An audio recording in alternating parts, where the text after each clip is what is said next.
మంత పాటి కాటి నెట్టి కోటి ఇటి రేసు నాదు నగట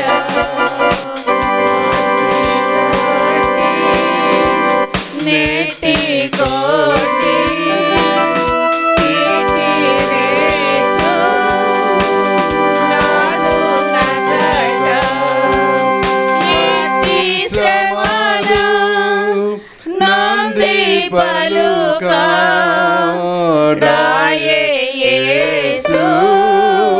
స్వామి నాడు ఎంతో వింత ఎంతో చింత యేసు నాదు మరణమంత మొయ్యాలేని బ్రాను నొకటి మోపిరేసు వీపు పైని మొయ్యాలేని బ్రాను నొకటి మోపిరేసు వీపు పైని మొయ్యాలేక బ్రాని తోడా మోర్చబోయే యేసు తండ్రి ఎంతో వింత ఎంతో చింత యేసు నాదు మరణమంత కొయ్యపై సయ్యన్ బేటి కాలు చేతులాలు చీలల్ కొయ్యపై సయ్యన్ బేటి కాలు చేతులాలు చీలల్ కఠినులంతా గూడి కొట్టిరి ఘోరముగా యేసున్ బట్టి ఎంతో వింత ఎంతో చింత యేసు నాదు మరణమంత దాహమును చేదు చిరకన్ త్రావనిడిరి ద్రోహుల కట దాహమును చేదు చిరకన్ త్రావనిడిరి ద్రోహుల కట రాత్రి ప్రజల బాగా కోచి ధన్యుడాదివి ఏగేనః ఎంతో వింత ఎంతో చింత యేసు నాదు మరణమంత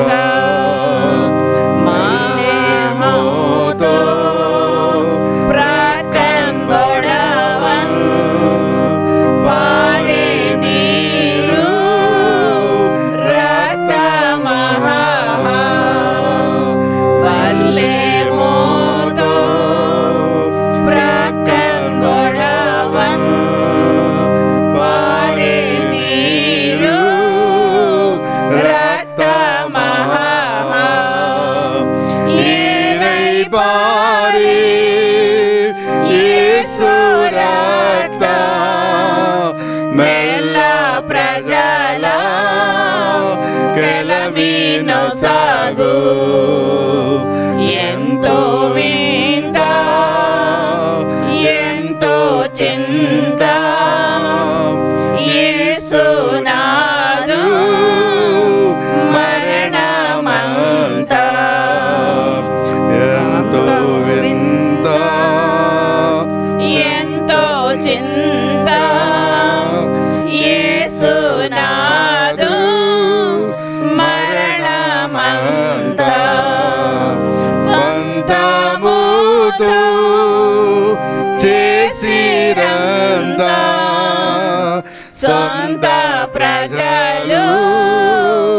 స్వామినంతా. హల్లెలూయా హల్లెలూయా. 654 పాట చూడుము గెత్సేమనే తోట. చూడుము గెత్సేమనే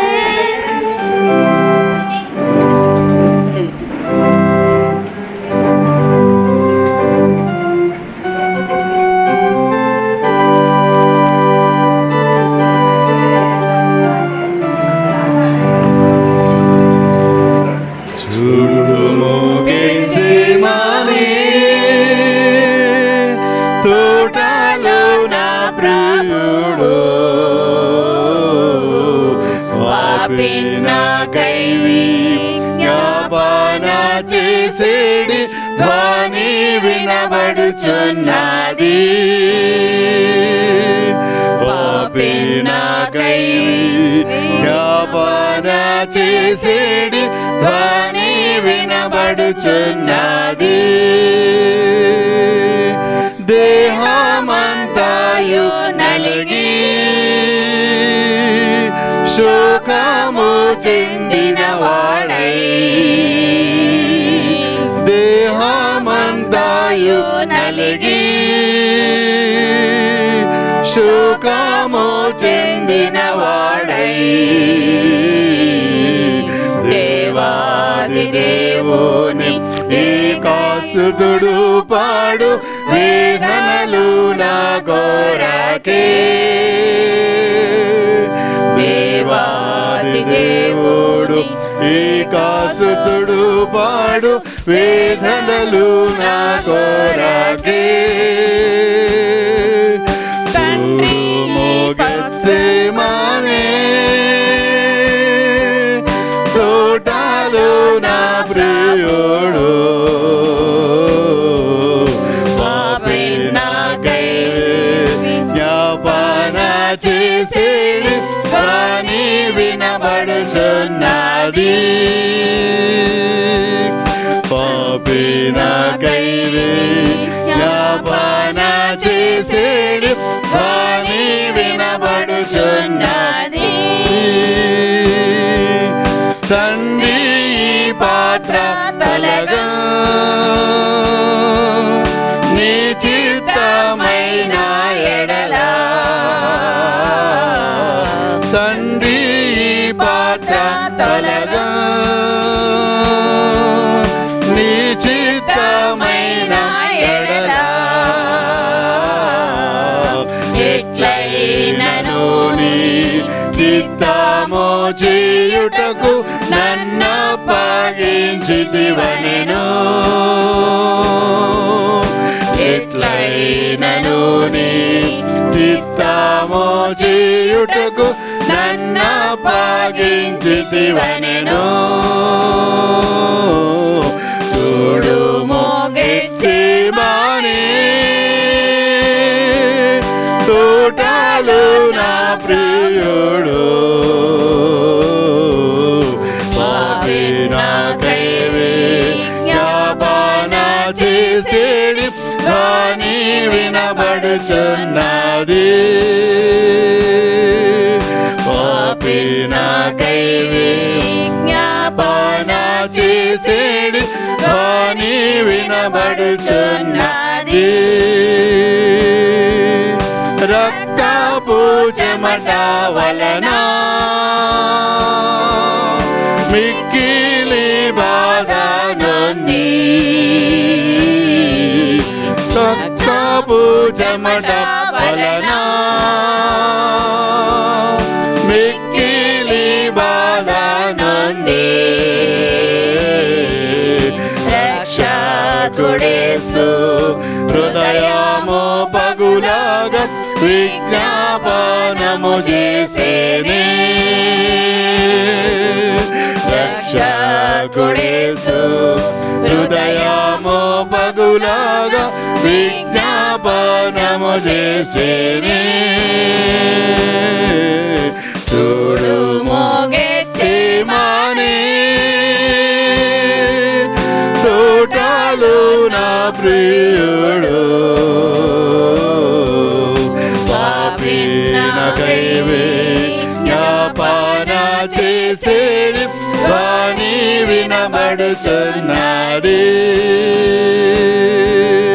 పాపి నాకై విజ్ఞాపన చేసేడి ధ్వని వినబడుచున్నది. ముమ్మారు భూమి మీద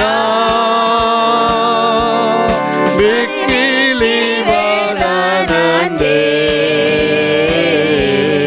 ముమ్మారు భూమి మీద మిక్కిలి వదనందే. మన యేసు ప్రభువు తానే వేడుకొనెను పాపుల విమోచన కొరకే.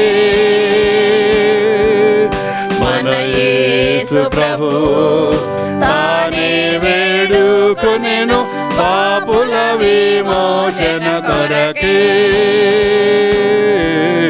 చూడుము గెత్సేమనే తోటలో నా ప్రియుడు.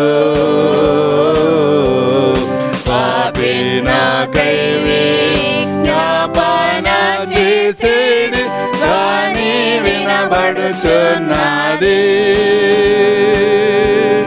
పాపి నాకై విజ్ఞాపన చేసేడి ధ్వని వినబడుచున్నది.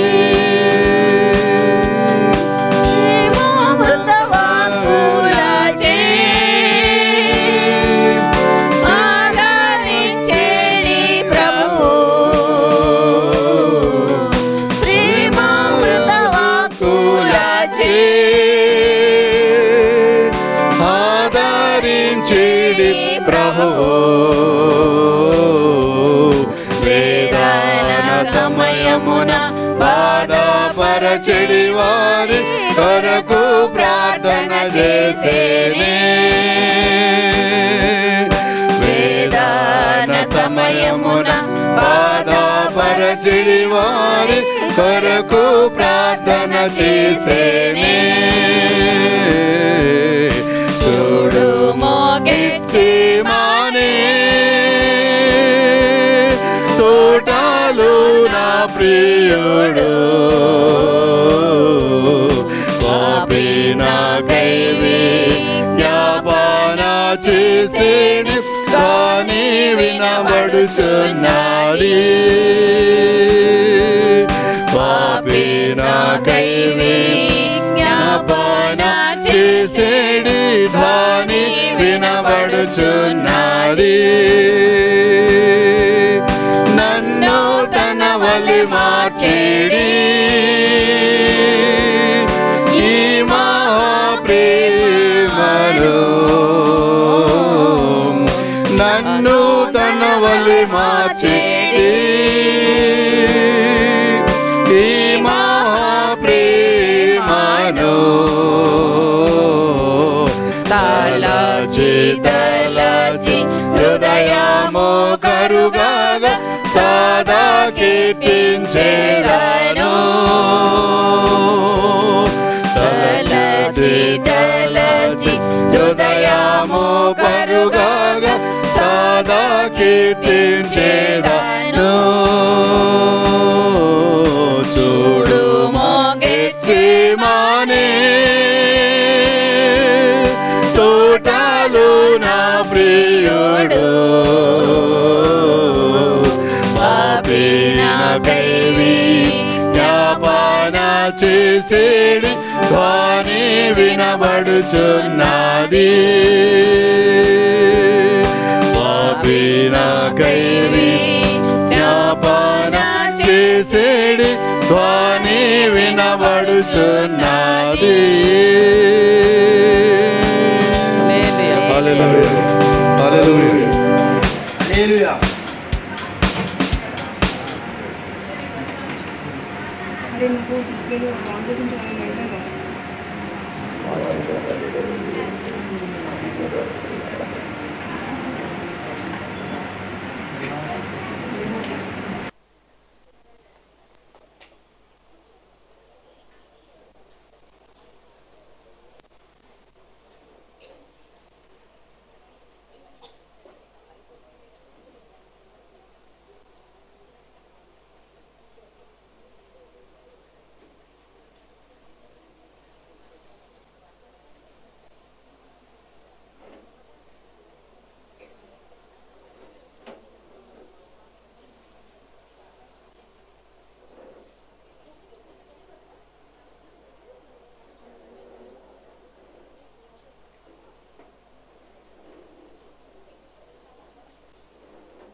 ఏదైనా వాక్య పరిచర్య చేయటం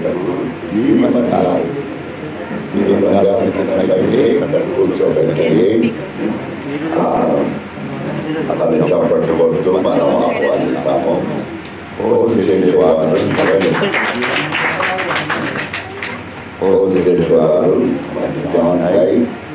తర్వాత యోజన కుటుంబం చేస్తున్నారు. మరి నేను దినం మనం ఎంతో దీవింపబడ్డాము. దినము మరి నాట్ టేకన్ బై సర్ప్రైజ్. మరి జీవన్ గారు ఫస్ట్ టైం మన చర్చ్కి రావడం కాబట్టి నిన్నటి దినం సంధ్యారాణి సాక్ష్యం ఎప్పుడు లేదు. మన సాక్ష్యం పంచుకున్నది సాక్ష్యమైన వాక్య పరిచర్య కూడా చేసింది.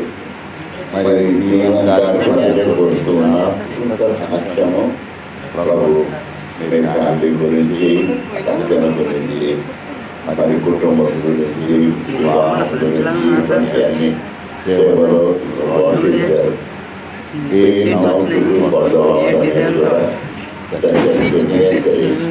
కాబట్టి మరి వాక్య పరిచర్య కొరకు ప్రార్థన చేయటకు మరి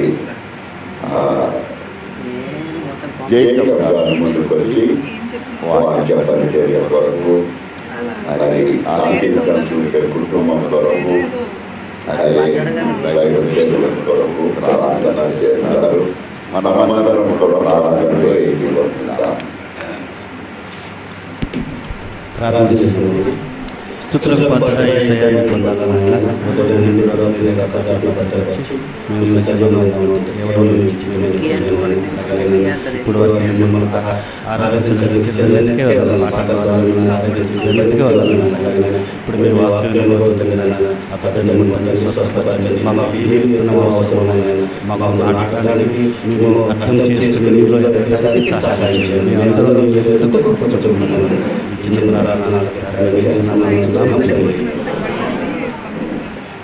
అందరూ కూడా మనము ఆ పేరు జీవన్ అంటే లైఫ్ ఇదే. సో అందరూ చప్పట్లు కొట్టి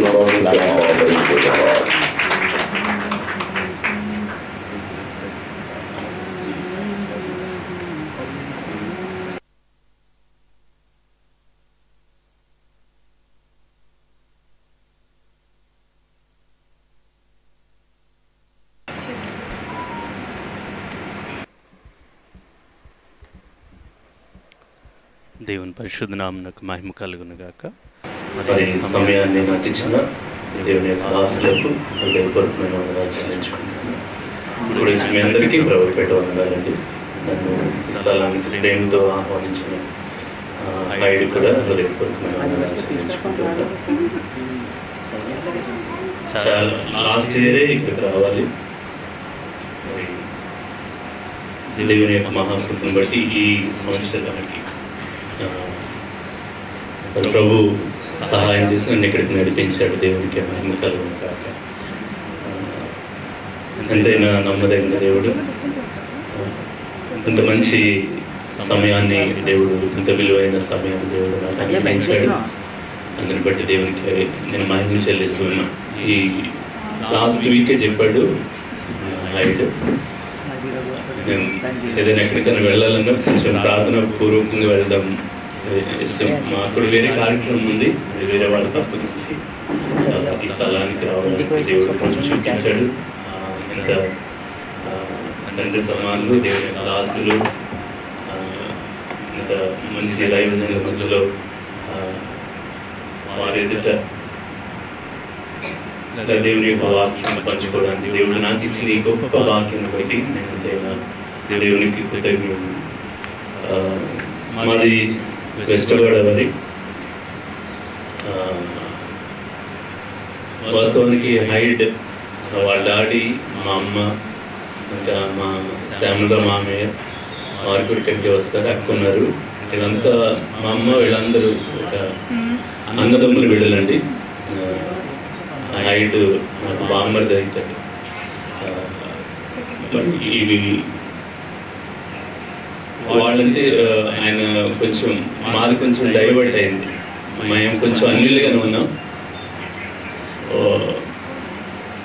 కానీ దేవుని యొక్క మహాకృపను బట్టి నా స్టడీ కావచ్చు, అదంతా నేను ఆర్ట్స్ కాలేజ్లో, రాజమండ్రి ఆర్ట్స్ కాలేజ్లో డిగ్రీ చేశానండి.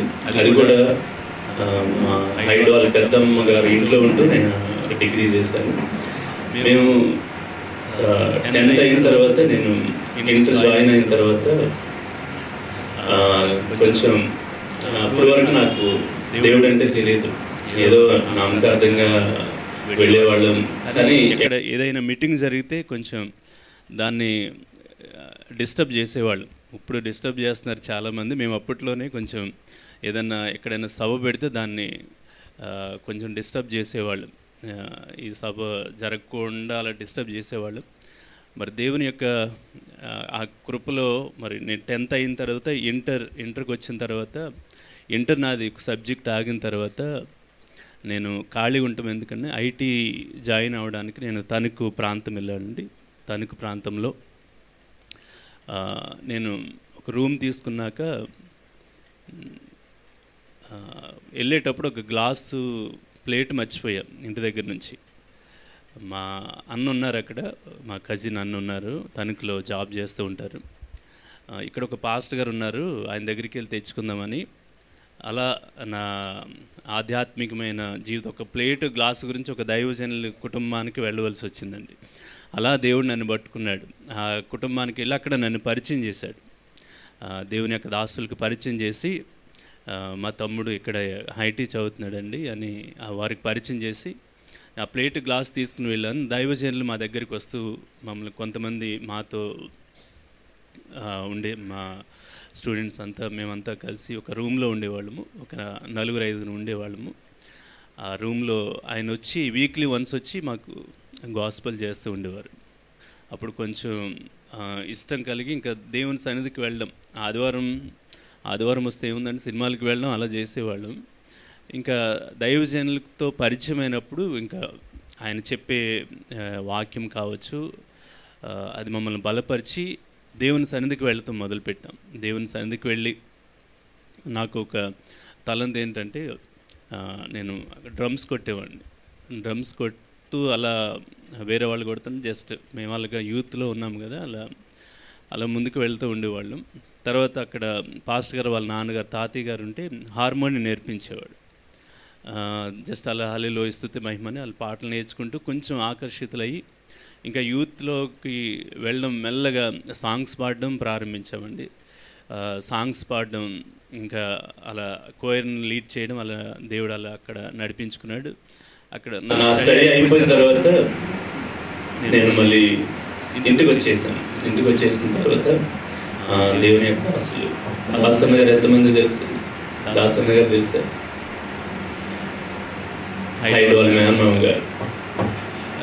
ఆయన దగ్గర నేను ఇంకా ఈ ఫీల్డ్లో 1 year నేను నా 2 years అయిన తర్వాత 1 year వాళ్ళతోనే అక్కడ తణుకులో నేను పరిచయం చేశానండి. దాని మూలంగా మరి దాసన్న గారు వాళ్ళ యొక్క మిస్సెస్ మా మామి వాళ్ళ కూతురే, ఇంకా అందరూ రిలేషనే కనుక నేను అక్కడికి వెళ్ళడం, ఇంకా ఒక 5 years నేను దాసన్న గారి దగ్గర పరిచర్యలో ఉండడం, ఇంకా చాలా అక్కడ కీబోర్డ్ నేర్చుకోవడం, ఇలా దేవుడు నిజంగా దేవుడు ఒక ఆయన ప్రణాళికలో నన్ను ఇలా నిలబెట్టుకున్నాను. అంతకుముందు అయితే మేము భయంకరమైన విగ్రహార్థికులమే, అన్ని విగ్రహారాధన, చాలా ఇంకా గుండెలు కొట్టించుకోవడం కానీ, మేకల్ని బలి ఇవ్వడం కానీ, ఇలాంటి వాటి అన్నిటికీ మేము ఫస్ట్ టైం నేను 7th పాస్ అయిన తర్వాత మా అమ్మ నాన్న నేను ఒక్కనే కొడుకుని ఒక మేకను తీసుకుని డాక్టర్ మీద వేసుకుని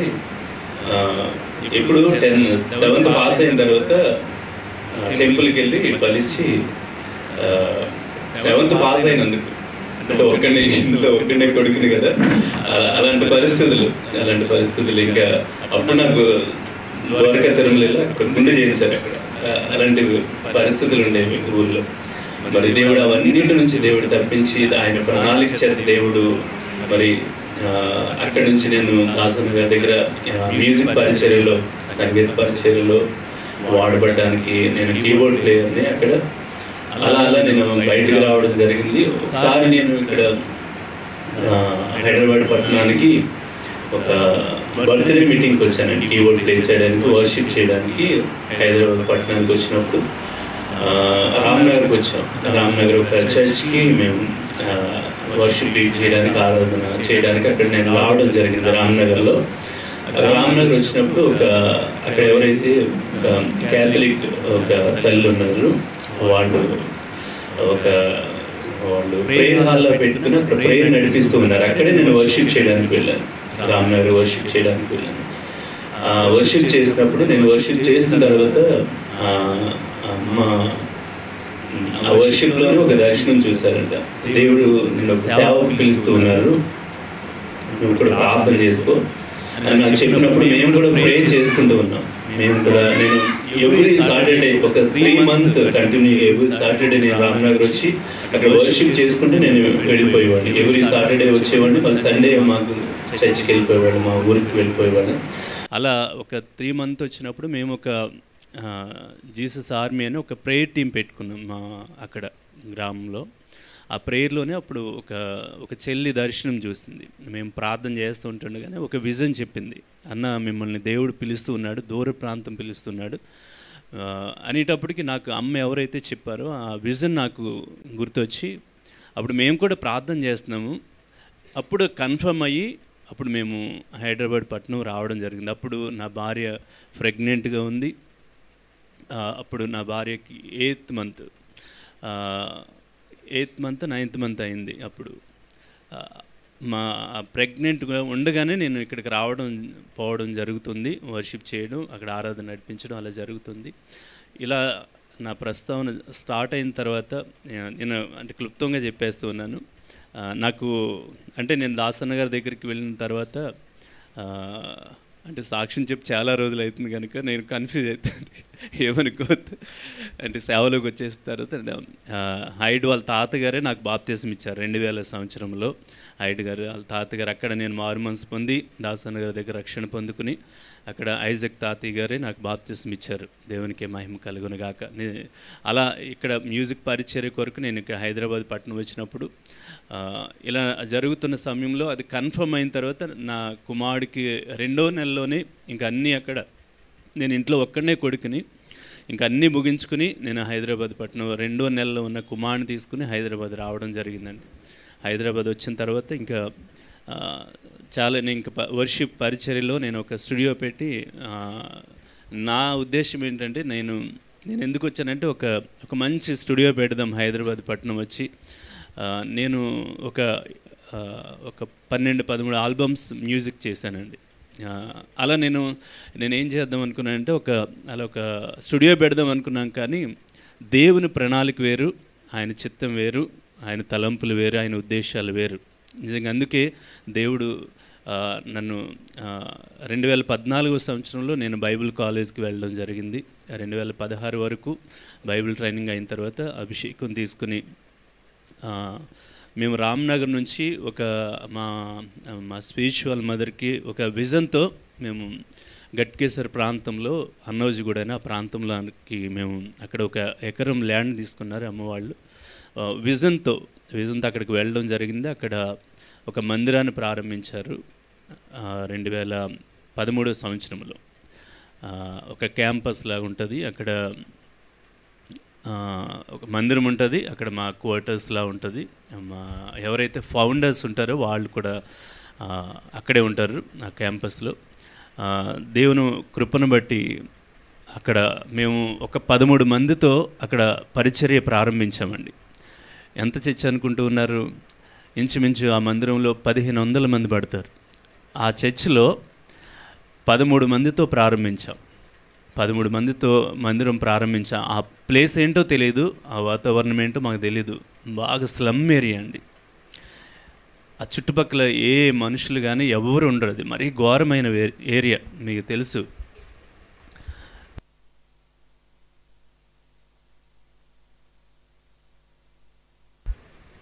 ఆర్ఎస్ఎస్ వాళ్ళు ఏదైతే నడిపిస్తూ ట్రైనింగ్ చేస్తూ ఉంటూ పంపుతారో మేమున్న పక్కనే వాళ్ళు అనేక మంది ట్రైనప్ చేస్తారు. కొన్ని పరిస్థితులు అక్కడి నుంచే ఏ మందిరాన్ని ఎలా చేయాలని అక్కడి నుంచే ప్లాన్స్ వెళ్తూ ఉంటాయి. అలాంటి భయంకరమైన ఏరియాల్లో ఒక 13 మందితో ప్రారంభించాము. దేవుని మహాకృపను బట్టి మేము ప్రతిరోజు కన్నీరు కార్చి ప్రార్థన చేసేవాళ్ళం. ఏంటి ప్రభు ఎంత మందిరం ఇచ్చావు? అప్పట్లోనే 2013 సంవత్సరంలో ఆ మందిరం కట్టడానికి 2 కోట్లు అయిందండి. మా ఫౌండర్స్ వాళ్ళు, బిల్డర్స్ వాళ్ళు 2 కోట్లతో మందిరాన్ని కట్టారు. మేము ఏడ్చేవాళ్ళం, కన్నీరు కార్చి ఏడ్చేవాళ్ళం. ఏంటి ప్రభు ఎంత పెద్ద మందిరాన్ని ఇచ్చావు? మనుషులు చూస్తేనేమో 13 మంది 14 మంది ఉండేవారని నేను చాలా ప్రార్థన చేసేవాళ్ళం. ఆ ప్రాంతం అంతా సువార్త ప్రకటించేవాళ్ళం. దేవుని మహాకృపను బట్టి ఇప్పటికి 350 మందిని దేవుడు ఆ మందిరంలో చేర్చాడు. దేవునికి మహిమ కలుగునుగాక. మరి అలాంటి పరిచర్యలో దేవుడు నన్ను వాడుకుంటూ ఉన్నాడు. ఎక్కడో ఉన్న మమ్మల్ని తీసుకుని వచ్చి ఒక కుగ్రామంలో నుంచి తీసుకుని వచ్చి అంత అద్భుతమైన పరిచర్యలో దేవుడు మమ్మల్ని వాడుకుంటూ ఉన్నాడు. దేవునికి మహిమ కలుగునుగాక. మరి చెప్పబడిన ఈ సాక్ష్యాన్ని బట్టి దేవునికి మహిమ కలుగునుగాక. ఒక్క నిమిషం మరి దేవుని యొక్క సన్నిధానంలో వాక్య భాగంలోనికి వెళ్దామండి.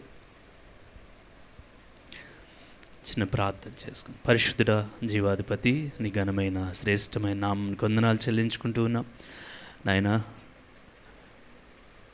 నీ యొక్క మందిరంలో నాకు ఇచ్చిన గొప్ప యోగ్యతను బట్టి, అర్హతను బట్టి నాయన నీకు వందనాలు చెల్లించుకుంటూ ఉన్నాం తండ్రి. మాట్లాడేది నేను కాదు నాయన, నన్ను మరుగుపరుచుకోండి. నీ మాటగా నీ పిల్లలకి ఏ మాట అవసరమో ఆ మాటల చేత నాయన మీరే మాట్లాడి సంఘాన్ని బలపరచండి నాయన. నీ దాసులను, నీ దాసుల కుటుంబాన్ని, పరిచర్యను బట్టి కూడా నీ స్తోత్రాలు ప్రభా.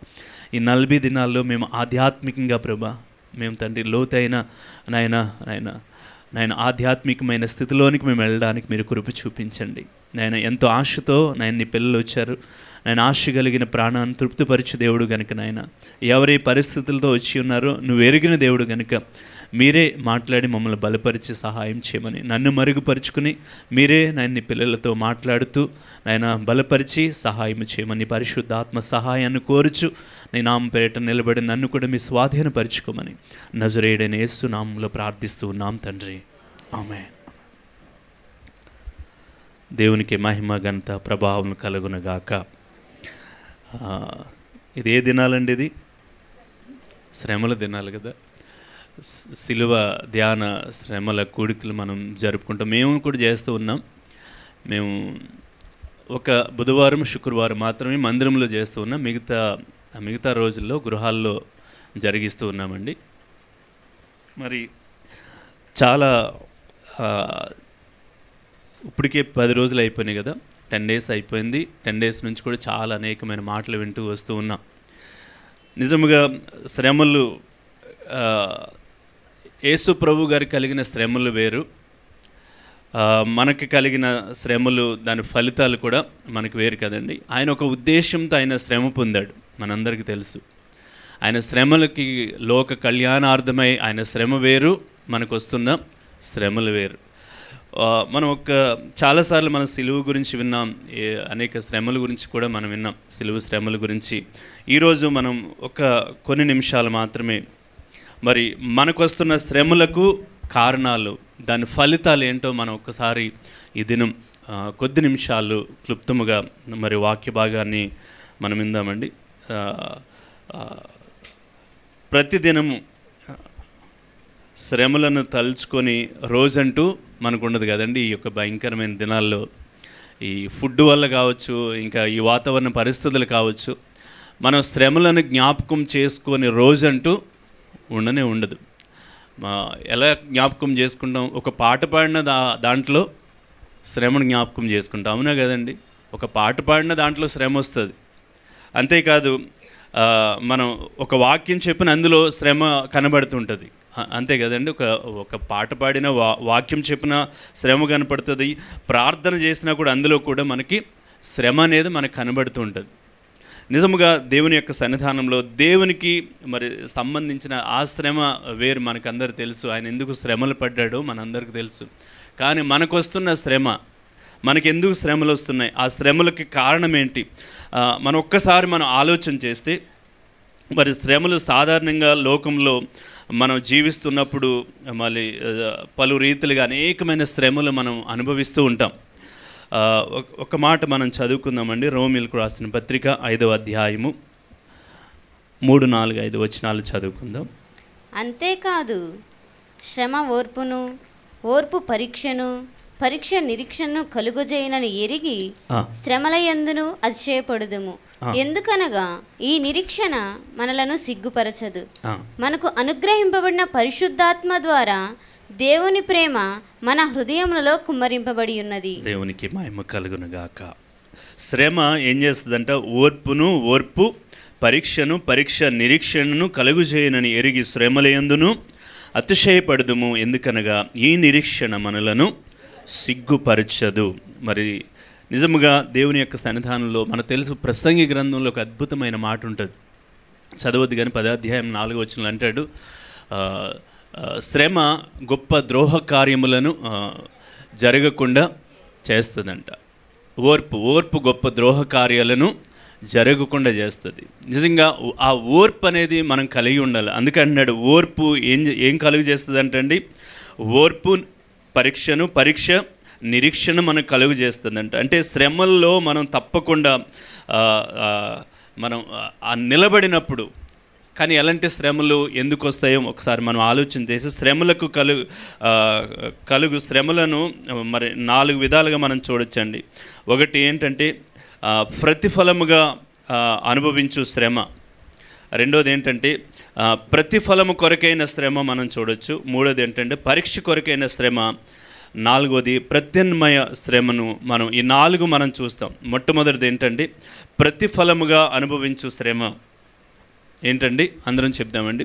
ప్రతిఫలముగా అనుభవించు శ్రమ అంటే శిక్షార్థమైన శ్రమ. ఈ శ్రమను ఒకసారి మనం ఆలోచన చేస్తే మన ఎగ్జాంపుల్ మనం చూస్తే మనకి ఎవరు గుర్తొస్తారు? శ్రమ అనేటప్పటికి ఎవరు గుర్తొస్తారండి మనకి బైబిల్ గ్రంథంలో, ఓల్డ్ టెస్టిమెంట్లో? యోబు, ఇంకొక వ్యక్తి, యోబు తర్వాత ఇంకొక వ్యక్తి ఎవరు గుర్తొస్తారు? దావీదు బాగా గుర్తొస్తాడు కదండి. దావీదు మహారాజు మనకు బాగా గుర్తొస్తాడు. శ్రమ అనేటప్పటికి ఆయన పడిన శ్రమలు అంటే తప్పు చేసి కాదండి, మేలు చేసి ఆయన ఏమనుభవించాడంటే శ్రమను అనుభవించాడు ఆయన. ఒక్కసారి మనం ఆలోచన చేస్తే దాని గురించి కాదు కానీ మనం మాట్లాడేది ప్రతిఫలంగా అనుభవించే శ్రమ గురించి మనం చెప్పుకుంటూ ఉన్నాం. నిజంగా దేవుడు తన మనసు మార్చుకుంటాడని దావీదు ఒకసారి భయంకరమైన ప్రార్థన చేశాడు. ఎన్ని రోజులు ప్రార్థన చేశాడంటే 7 దినాలు ప్రార్థన చేశాడు. ఎవరి కొరకు? తన పుట్టిన బిడ్డ కొరకు 7 దినములు చాలా దేవుడు మనసు మార్చుకుంటాడేమో అని చాలా చాలా చాలా ఉపవాసం ఉండి మరీ ప్రార్థన చేశాడు. అంటే ప్రతిఫలముకు వచ్చి శ్రమను మనం చూస్తూ ఉన్నాం. చూడండి 2వ సమూయేలు గ్రంథంలో 12వ అధ్యాయంలో మనం చూస్తే అక్కడ రాయబడిన మాట 16వ వచనం చూస్తే, యెహోవా ఊరియా భార్య దావీదునకు కనిన బిడ్డను మొత్తినందున అది బహు జబ్బు పడెను. దావీదు ఉపవాసముండి లోపలికి పోయి రాత్రంతయు నేల మీద పడి ఉండి బిడ్డ కొరకు దేవుని బతిమాలగా ఇంటిలో ఎన్నికైన వారు లేచి అతన్ని నేల నుండి లేవనెత్తుటకు వచ్చిరి కానీ అతడు సమ్మతింపక వారితో కూడా భోజనం చెయ్యకుండెను. 7వ దినము బిడ్డ చావగా బిడ్డ ప్రాణముతో ఉండగా మేము అతనితో మాట్లాడినప్పుడు అతడు మా మాటలు వినకయుండెను. ఏం చేశాడంటే అండి, బిడ్డ గురించి 7 దినములు ప్రార్థన చేయడం ప్రారంభించాడు. కానీ ఆ బిడ్డ ఎలా ఆ బిడ్డను తను కన్నాడు మనకు తెలుసు కదండి. ఎలాంటి పరిస్థితుల్లో ఎలాంటి పరిస్థితుల్లో ఆ బిడ్డను కన్నాడు అంటే మనం ప్రతిఫలమునకు వచ్చిన శ్రమను మనం చూస్తూ ఉన్నాం. బిడ్డ కొరకు బిడ్డ బ్రతకాలని ప్రార్థన చేస్తూ ఉన్నాడు. కానీ ఆ బిడ్డ ఎలా పుట్టింది? తనకు పాపము చేయడం వల్ల బిడ్డ పుట్టింది. అందుకే ఎంత ప్రార్థన చేసినా ప్రార్థనకి ఏం దొరకడం లేదంటే సమాధానం దొరకడం లేదు కదండి. నిజంగా దేవుని యొక్క సన్నిధానంలో ఒకసారి మనం ఆలోచన చేస్తే కొన్ని ప్రతిఫలాలకి మనకేం జరుగుతుందంటే కొన్ని అవి తప్పకుండా మనం ఏం చేయాలంటే అందుకే అంటాడు, నేను ఏది అనుకున్నాను అదే నా నెత్తి మీదకి వచ్చింది. మనం చేసిన పాపానికి కొన్ని మనము తప్పక దానిని అనుభవించక తప్పదు. మనం ఒకసారి ఆలోచన దాని గురించి అంటే మనం దేవుని యొక్క సన్నిధానంలో ఒకసారి మనం ఆలోచన చేస్తే మరి దేవుని యొక్క శిక్షను దావీదు ఎంతో విధేయతతో దాన్ని స్వీకరించాడు తప్ప దాన్ని ఎంత మాత్రం తోసివేయలేదండి. నిజముగా తర్వాత బిడ్డ చనిపోయినప్పుడు అంటండి తను ఏమని ప్రార్థన చేస్తుంటాడు మీరు చెప్పండి. బిడ్డ జబ్బు పడినప్పుడు ఏమని ప్రార్థన చేస్తుంటాడు? ఏమని ప్రార్థన చేస్తుంటాడమ్మా? స్వస్థపరచమని ప్రార్థన చేస్తుంటాడు. కానీ ఇక్కడ వ్యాఖ్యానకర్తలు ఏం చెప్తారంటే ఆయన అంటండి ఆయన చేసిన పాపాన్ని దేవుని సన్నిధిలో జ్ఞాపకం చేసుకున్నాడంట. ఆయన నేను చేసింది పాపమని పశ్చాత్తాపడి ప్రభు ఎదుట ఆయన దుఃఖపడ్డాడంటే 7 దినాలు కూడా ప్రభా నేను పాపం చేశాను కదండి. ఆయన ఏదైనా దావీదు ఉన్నట్టుగా ఒప్పుకునే మనస్తత్వం కలిగిన వాడు. నిజముగా మన జీవితంలో కూడా ఏదైనా దేవునికి వ్యతిరేక అందుకే అంటాడు కదా, నాతాను ప్రవక్త వచ్చి చెప్పినప్పుడు 51వ కీర్తనలో మనం చూస్తే ఆయన అంటాడు, కేవలం నీకే విరోధముగా నేను పాపం చేశానయ్యా. ఎంత చూడండి, నీ పరిశుద్ధాత్మ నాలో నుండి త్రీసివేయకు, నీ సన్నిధి నుంచి నన్ను త్రోసివేయకు. ఎంత పశ్చాత్తాపంతో కూడిన నాతాను ప్రవక్త వచ్చి దావీదు నువ్వు చేసింది పాపం, నువ్వు చేసింది తప్పని చెప్పినప్పుడు వెంటనే స్వీకరించాడు. ఒకవేళ దైవజనులు ఏదైనా ఖండితంగా మీరు చేసింది తప్పని మనం చెప్పామనుకోండి, ఇక్కడ చెప్పారనుకోండి, చాలామంది తీసుకోలేదు, దాన్ని రిసీవ్ చేసుకోలేరు కదండి. కానీ దావీదు అలాంటి మనస్తత్వం కలిగిన వాడు కాదు. వెంటనే ఏం చేశాడంటే వెంటనే అవును కేవలము నీకే విరోధముగా నేను పాపం చేశాను, నీకే పాపం చేశాను. అందుకే దేవుడు దావీదును క్షమించాడు. దేవునికి మహిమ కలుగునుగాక. దావీదుని క్షమించాడండి. నిజముగా దేవుని యొక్క అందుకే అంటూ ఉన్నాడు, నీ సంతతిని స్థిరపరుస్తానన్నాడు. నిజంగా ఆయనకి ఎంతో ఇష్టం, మందిరం కట్టాలని ఎంతో ఇష్టం. కానీ నీ చేతులు రక్తంతో ఉన్నాయి కనుక నీవు మందిరమును కట్టొద్దు. చూడండి, కానీ మందిరానికి కావాల్సిన ప్రతి వెండి బంగారము అన్నీ కలప కావచ్చు అంత సమస్తాన్ని సమకూర్చి పెట్టాడండి. అంటే మందిరం అంటే అంత ఇష్టం. మనకు కూడా తెలుసు కదా, 122వ కీర్తనలో కూడా అంటాడు, జనులు అంటూ వచ్చి అయ్యా రాజా మనం దేవుని మందిరానికి వెళ్దాం రండి అనేటప్పటికి ఆయన ఏం చేశాడంటే సంతోషించాడంట. మందిరం అంటే అంత మక్కువ. ఏదైనా శ్రమ కలిగినా ఆపద కలిగినగా ఆయనకేం అలవాటు అంటే మందిరానికి వెళ్ళిపోయి ప్రార్థన చేయడం. అందుకే ఆయన అయ్యా నీ గుడారమేమో అక్కడ డేరాలో ఉంది, నేనేమో కోటలో ఉంటూ ఉన్నాను. చూడండి, ఆయన మందిరానికి వచ్చేసి అంటూ ఉంటాడు, ఎంతగా హెచ్చించుటకు నేను ఎంతటి వాడును, నా కుటుంబము ఏ పాటిదయ్యా, నీ కొరకు ఒక మందిరాన్ని నేను కట్టాలి, నీ కొరకు ఒక పని చేయాలి, దేవుని కొరకు ఒక పని చేయాలి. ఇలాంటి తీర్మానం కలిగిన వాడు దావీదు. అయినా దావీదును దేవుడు వదిలిపెట్టలేదు. దావీదును పాపం చేసినందుకు దానికి తప్పకుండా శిక్షించాడు. కానీ అందుకే మనం మొట్టమొదటి మాట ఏం చెప్పుకున్నామంటే ప్రతిఫలముగా అనుభవించు శ్రమ, ఆ శ్రమకి దావీదు ఒబే అయిపోయాడు.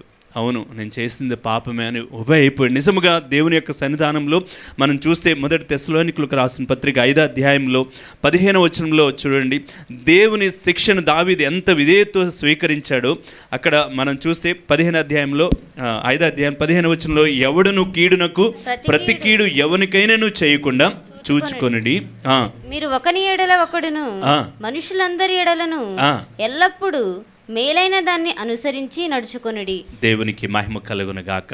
ఆయన అంటూ ఉన్నాడు, ఎవడను కీడునకు ప్రతి కీడు ఎవరికైనాను చేయకుండా చూచుకొనుడి. ఈ లెంట్ దినాలలో మన ఇలాంటి అన్నీ కొంచెం చిన్నవే కావచ్చు కానీ అది చాలా ఒక కుటుంబం మేము అక్కడికి వాళ్ళు చెప్పే సాక్ష్యం వినేటప్పుడు చాలా వేదన అనిపించింది మనకి. అంటే వేరే సంఘానికి వెళ్ళేవాళ్ళు 30 సంవత్సరాల నుంచి వాళ్ళు బల్ల తీసుకోవడం లేదు, పెద్ద వయసు కలిగిన వారే 30 years నుంచి వాళ్ళు బల్లలో చేయవేయడం లేదంట. ఎందుకంటది 30 years అంటే ఒకసారి ఆలోచించేయండి. వాళ్ళు ఇలాంటి వాళ్ళకి మనస్పర్ధలు అన్నమాట, భార్యాభర్తలు ఇద్దరిలో సమాధానం లేదు. 30 సంవత్సరాలుగా వాళ్ళు బల్ల తీసుకోవడం లేదంటే ఒకసారి ఆలోచించేయండి. మందిరానికి వస్తూ ఉన్నారు, వెళ్తూ ఉన్నారు. ఎవరి దారి వాళ్ళదే, వాళ్ళ దారి వాళ్ళదే, పిల్లల దారి పిల్లలదే. కానీ ఎప్పుడైతే లెంట్ ప్రేయర్స్కి వచ్చినప్పుడు నిజంగా వారు పశ్చాత్తాపడి కన్నీరు కార్చి దేవుని సన్నిధానంలో ఇద్దరు భార్యాభర్తలు ఇద్దరు సాక్ష్యం చెప్పి ఈ లెంటలో మమ్మల్ని మేము సరి చేసుకున్నాం, ఈ దినం నుంచి మేము బల్లలో చేయబోతున్నాము. హల్లెలూయా.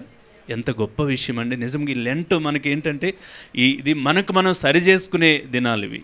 ఈ లెంట్లో మనం పశ్చాత్తాపడి దేవుని ఎదుట, అంటే మన పాపానికి ఒక శిక్ష ఉంటుంది అనేది మనం అందుకే అంటుండే, ఏమంటున్నాడు, ఎవడును కీడునకు ప్రతి కీడు ఎవరికైనాను చేయకుండా చూచుకొనుడి.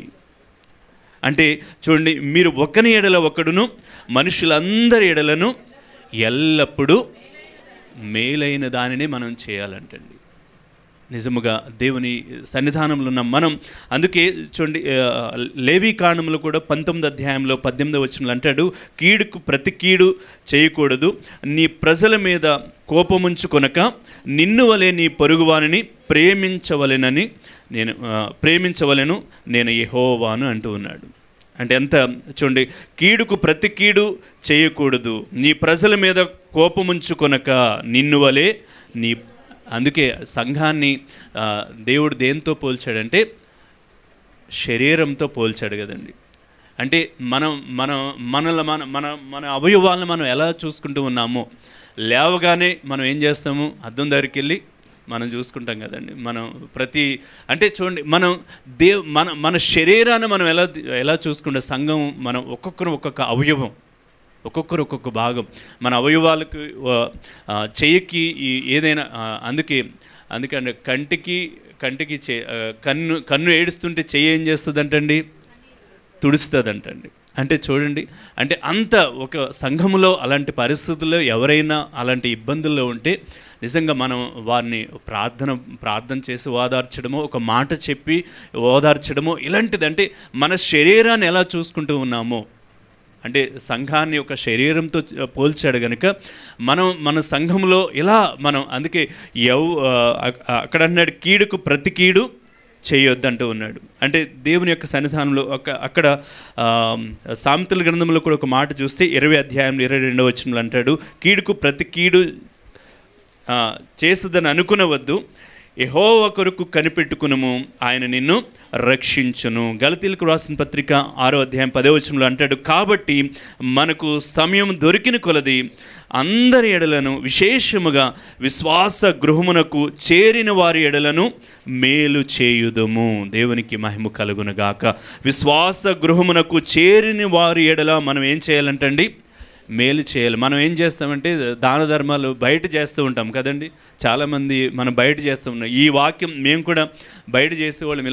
అలా కాకుండా చూడండి, మనం ఏం చేయాలంటే, అందుకే ఇక్కడ ఏమంటూ ఉన్నాడంటే అద్భుతమైన మాట చెప్తూ ఉన్నాడు, విశ్వాస గృహమునకు చేరిన వారి ఎడల మనం ఏం చేయాలంటండి, మేలు చేయాలి. బయట చేయడం కాదండి. అందుకంటే మన సామెత కూడా చెప్తారు కదా, ముందు మన ఇల్లు చక్కబెట్టుకోవాలంట. విశ్వాస గృహంలో చేరిన వారి ఎడల మనం ఏం చేయాలంటే వారికి మనం మేలు చేయాలి. మనం బయట మేలు చేయడం కదండి. మన సంఘంలో అనేక మంది అనేక అవసరాలతో ఉన్నవారు ఉండవచ్చు. ఆ బాధతోనే దేవుని సన్నిధికి వచ్చి ఉండవచ్చు. దాన్ని ప్రార్థనలో పెట్టుకుని వారికి కన్నీరు కారుస్తుండవచ్చు. ఒకసారి ఆలోచించేయండి, మన కుటుంబాన్ని ఒక తల్లిదండ్రులుగా కుటుంబంలో ఉన్న మనము మన బిడ్డల్ని ఎలా పట్టించుకుంటాం ఒకసారి ఆలోచించేయండి. అంటే దేవుని యొక్క సన్నిధానంలో ఇలాంటి పరిస్థితులు. అందుకే చూడండి, మరి నాతాను ప్రవక్త 2వ సమూయేలు గ్రంథం 12వ వచనంలో అధ్యాయంలో మనం చూస్తే అక్కడికి వచ్చి ఆయన అంటాడు, అందుకే ఆయన చెప్తాడు, దావీదుతో చెప్పినప్పుడు దావీదు ఎంత అద్భుతంగా దాన్ని స్వీకరిస్తాడో ఒకసారి మన 10వ వచనం చూస్తే, నీవు నన్ను లక్ష్యము చేయక ఇత్యుడగు ఊరియా భార్యను నీకు భార్య అగునట్లు తీసుకునినందున నీ ఇంటి వారికి సదాకాలము యుద్ధము కలుగును. చూడండి ఏంటంటే సదాకాలము ఆయనకొక స్థానం ఇచ్చాడు దేవుడు. ఆ దావీదుకి అసలు ఎలాంటి అలవాటు ఉంటుంది, దావీదుకి ఎప్పుడు ఎలాంటి అలవాటు అంటే ప్రార్థన అలవాటు దావీదుకు. యుద్ధానికి వెళ్ళారు, సైన్యం యుద్ధానికి వెళ్ళినప్పుడు ఈయన ఏం చేయాలి, అయ్యా నా సైన్యానికి ఏమి ఇవ్వాలి? జయం ఇవ్వాలని ఎక్కడ కూర్చోవాలి? ఈయన ప్రార్థనలో కూర్చోవాలి. మన కుటుంబ యజమానుడు బయటికి వెళ్ళారండి, ఇంటర్వ్యూకి వెళ్ళారు, మన కుమారులు ఇంటర్వ్యూకి వెళ్ళారు. ఇంటర్వ్యూకి వెళ్ళినప్పుడు, ఏదైనా జాబ్కి వెళ్ళినప్పుడు ఖాళీగా మన ఇంట్లో టీవీ సీరియల్ చూడడం కాదండి. ఏం చేయాలి? మనం ఇంట్లో ప్రార్థన చేయాలి. వారు కానీ ప్రభా బయట పరిస్థితులు మనం మంచిగానే వెళ్ళొచ్చు, ఒకవేళ ఎదురొచ్చేవాడు ఎలా వస్తాడు వాహనం మనకు అర్థం కాదు. ఒకసారి మేము మా స్పీకర్స్ చర్చ్లో స్పీకర్ పాడైతే రిపేర్ కానీ సికింద్రాబాద్ వెళ్ళి వస్తూ ఉప్పలు దాటామండి. ఉప్పలు దాటి నా పక్కన శ్రీధర్ అన్న ఒక తమ్ముడు కూర్చుని ఉన్నాడు, నేను కార్ డ్రైవ్ చేస్తూ ఉన్నాను. ఇలాగ వెళ్తూ ఉండేటప్పుడు మేడ్పల్లి వచ్చేటప్పటికి నేను కారు స్టీరింగ్ అలా పట్టుకుని ఉన్నాను. నా చేతి మీద ఇంత లావు ఎలకుంది. నా చేతి మీద ఎక్కడున్నాం మేము? కార్లో ఎలక. నా పక్కనున్న తమ్ముడు కాళ్ళు 2 పైకెత్తాడు, అన్నా అన్నాడు. నేనేం చేయగలుగుతాను? నాకు కూడా భయం. అలాంటి పరిస్థితి. ఎలక మామూలు చిన్నది కూడా కదా, ఇంత లావు ఉందండి. అంటే ఇక్కడ పార్క్ చేసినప్పుడు అది కారులో ఎక్కింది అనుకుంటే మాకు తెలియదు. అంటే అసలు మనకు అర్థం కాదు, ఏ సమయాన్ని ఎలా జరుగుతుంది మనకు అర్థం కాదు. నేను పక్కన ఈ చేత్తో గ్లాస్ ఇలా దించి ఇలా ఒకేసారి బయటకి ఇస్తాను. అలాంటి టైంలో నేను సడన్ బ్రేక్ వేసాను అనుకోండి, వెనకాల వచ్చే వాహనం ఏం చేస్తుంది? నన్ను కొడుతుంది. అంటే చూడండి, అంటే ఏ సమయాన్ని ఏం జరుగుతుందో మనకు తెలియదు. అందుకే మనం ఏం చేయాలంటే ప్రార్థన తప్పకుండా. ఈ పరిస్థితులు ఏమైనా కావచ్చు కానీ అందుకే దావీదు అలాంటి కీడును పోగొట్టుకోవడానికి ఆయన ఏం చేశాడంటే ప్రార్థన. ఎలాంటి ప్రార్థన? ఆయన ప్రార్థన చేస్తే పరుపు ఏమైందంటండి? తేలాడింది. అంటే అంత ప్రార్థనా పరుడు దావీదు. అలాంటి ప్రార్థనా పరుడు ఏం చేస్తాడు? మేడెక్కి చూడరానిది చూచాడు, పాపం చేశాడు, అంతడు తాగాడా, హత్య వరకు వెళ్ళిపోయాడు. అంటే చూడండి, అందుకే యెహోవా ఆ బిడ్డను మొత్తాడంట. ఆ మొత్తిన బిడ్డ కొరకు, దేవుడే మొత్తిన బిడ్డ కొరకు ఈయన ఏం చేస్తున్నాడంటే ప్రార్థన చేస్తున్నాడు. కానీ ఈయనేం చేయాలంటే, నేను చేసింది పాపం అని దేవుని సన్నిధిలో ఒప్పుకుంటే, నిజముగా దేవుని యొక్క సన్నిధానంలో కొన్ని మనకు అర్థం కాదండి, కొన్ని అర్థం కాదు. దేవుడు మనతో మాట్లాడుతున్నప్పుడు దాన్ని సరి చేసుకుంటూ ఉంటే దేవుడు అద్భుతంగా మన జీవితాల్లో అద్భుతమైన కార్యాలను దేవుడు జరిగిస్తాడండి. ఒక యజమానుడు అంటండి, ఆయన ఒక నలుగురిని చూజ్ చేసుకుని, నేను ఒకరికి వారసత్వపు హక్కుని ఇవ్వబోతూ ఉన్నాను అని చెప్పాడంటండి. మీ నలుగురిలో ఒకరికి వారసత్వపు హక్కుని ఇవ్వబోతూ ఉన్నాను అని కొన్ని విత్తనాలు తీసి ఆ నలుగురికి ఇచ్చాడంటండి. కొన్ని విత్తనాలు ఇచ్చాడంట. ఇచ్చినప్పుడు వాళ్ళు వెళ్ళి దాన్ని వెళ్ళి దాన్ని ఫ్రూట్ నేను చూడాలని ఆయన చెప్పినప్పుడు వాళ్ళు వెళ్ళి దాని విషయమే కొన్ని దినాల తర్వాత నలుగురిని పిలిచాడంటండి. ఒక వ్యక్తి వచ్చాడంట, వచ్చి చెప్తూ ఉన్నాడు, నా విత్తనం చిగిర్చిందని చెప్పాడంట. ఇంకొక వ్యక్తి వచ్చాడంట, ఇంకొక వ్యక్తి కూడా వచ్చి నా విత్తనం చిగిర్చి అది పువ్వులు పూస్తుంది అన్నాడంట. మరొక వ్యక్తి వచ్చాడంట, నా విత్తనం చిగిర్చింది, పువ్వులు కాస్తుంది, కాయలు కాస్తుందని చెప్పాడంట. ఇంకొక వ్యక్తి వచ్చి బోరున ఏడుస్తూ ఉన్నాడంట. ఆ యజమానుడి దగ్గరికి వచ్చి ఏడుస్తున్నాడంట, అయ్యా నాది మొక్క లేదు, విత్తనం అది ఆ పూత లేదు, అసలు దాని చిగురే లేదని ఏడుస్తూ ఉన్నాడంట. ఈ నలుగురిలో ఎవరికి ఇస్తాడండి వారసత్వపు హక్కు? అమ్మా, ఎవరికి ఇస్తాడు? అవునా? వాస్తవానికి అక్కడ చూస్తే ఆ విత్తనాలు ఎలాంటి విత్తనాలు యజమానుడు ఇచ్చాడంటే ఉడకబెట్టిన విత్తనాలు ఇచ్చాడంట. ఉడికించి ఆ విత్తనాలు ఇచ్చి వాళ్ళు ఇప్పుడు ఎవరికి ఇస్తాడు వారసత్వ హక్కు? క్లియర్ అయిందా? అప్పుడు బోర్మని ఎవరైతే ఏడుస్తున్నాడో కీస్ తీసుకెళ్ళి, అయ్యా నా ఇంటికి వారసుడవు నీవు అంటే నమ్మకత్వం. తెలుసు, యజమానుడికి తెలుసు ఎవరికి ఎలా పంచిపెట్టాలో. దేవుడు మనల్ని ప్రతీది చూస్తూ ఉన్నాడు, ప్రతీది గమనిస్తూ ఉన్నాడు. మనం ఏ పరిస్థితులు ఉంటామో, ఎలా ఉంటున్నామో, దేవుని సన్నిధిలో ఎలా ఉంటూ ఉన్నాము, కుటుంబంలో ఎలా ఉంటూ ఉన్నాము, మన ఆఫీసులో ఎలా ఉంటూ ఉన్నామో, ప్రతి పరిస్థితిని దేవుడు గమనిస్తున్నాడు. అందుకే దేవుని యొక్క సన్నిధానంలో ఒక్కసారి మనం ఆలోచన చేద్దామండి. నిజంగా మనం మొట్టమొదటి మాట చూసుకున్నాం. మొట్టమొదటి మాట ఏంటండి? ప్రతిఫలముగా అనుభవించు శ్రమ. ప్రతిఫలముగా అనుభవించు. దావీదు అలాంటి శ్రమను అనుభవించాడు. అలాంటి ప్రతిఫలానికి తన చేసిన కీడుకు ప్రతి కీడు అనుభవించాడు. అలాంటి మనం ఈ నూతన నిబంధన సంఘముగా మనం ఇలాంటివన్నీ కొట్టివేసుకోవాలంటే దానికి ఒకటి మార్గం, ఈ లెంట్ డేస్లో పశ్చాత్తాపము, ప్రార్థన జీవితం కలిగి ఉండడమే. దేవునికి మహిమ కలుగునగాక. ప్రతిదీ మనం జ్ఞాపకం చేసుకోండి. ఇలాంటి దినాల్లో నేను క్లుప్తంగానే ముగించేస్తూ ఉన్నాను. మరొక మాట ఏంటంటే, ప్రతిఫలము కొరకైన శ్రమ. దేని కొరకండి? అందుకే మనం చెప్పుకున్నాం ఇందాక, యోబు గురించి చెప్పుకున్నాం కదా. యోబు గారు, నేను శోధింపబడిన మీదట సువర్ణముగా మారుతాను, నా మార్గములు నా దేవునికి తెలుసు అంటాడు ఆయన. అందుకే ఆయన శ్రమలు జ్ఞాపకం చేసుకుంటేనే మన ఒళ్ళు గగురు పొడుస్తూ ఉంటుంది కదండి. అంత భయంకరమైన శ్రమలు పొందాడు ఆయన. ఎలాంటి వ్యక్తి? మామూలు వ్యక్తి కాదు. ఊజు దేశంలోనే యథార్థవంతుడు, దేవుని యందు భయభక్తులు కలిగిన వాడు, చెడుతనమును విసర్జించినవాడు. అంతేకాదు, తన పిల్లలు ఏదైనా పాపం చేశారేమని వారి నిమిత్తము ప్రతిదినము బలులను అర్పించే వ్యక్తి. ఏదైనా పాప, అంత నిష్ట కలిగిన వాడు యోబు గారు. అలాంటి నిష్ట కలిగిన వ్యక్తికే తన పిల్లలు పోయారు, తన ఆస్తి పోయింది, తన అంతస్తులు పోయిన, ఒంటెలు పోయినాయి, గొర్రెలు పోయినాయి, మేకలు పనివారు పోయారు. చివరికి కురూపిగా మారిపోయిన తన భర్తను చూసి భార్య ఏమంటుంది? దేవుని దూషించి నువ్వు చనిపోవచ్చు, ఇంకెందుకు నీకు బ్రతుకెందుకు? ఆదరించవలసిన భార్య, అయ్యో ఏంటయ్యా, దేవుడు సహాయం చేస్తాడయ్యా, దేవుడు స్వస్థపరుస్తాడయ్యా, నేను కూడా నీతో కలిసి ప్రార్థన చేద్దాం, మనం నీకు గాయాలు నేను మందు వేస్తాను, ఇలా ఆదరించడం లేదు. కానీ ఇంకెందుకు నువ్వు దేవుని దూషించి చనిపో అంటే. అందుకే అన్నాడు మన భాషలో, మన లాంగ్వేజ్లో పిచ్చిదానా ఆయన ఏమంటూ ఉన్నాడు? దేవుడే ఇచ్చాడు, దేవుని నామమునకే మహిమ కలుగునుగాక. చూడండి, అందుకే చూడండి, ప్రతిఫలం కొరకైన శ్రమ తనకి. అందుకే చివరి అధ్యాయాల్లో మనం చూస్తే ఆయనకు రెండింతల ఆశీర్వాదాన్ని దేవుడు అనుగ్రహించాడంట. ఈ శ్రమ దేనికి వచ్చింది? గొప్ప ఆశీర్వాదంలోనికి వెళ్ళడానికి ఈ శ్రమ వచ్చింది.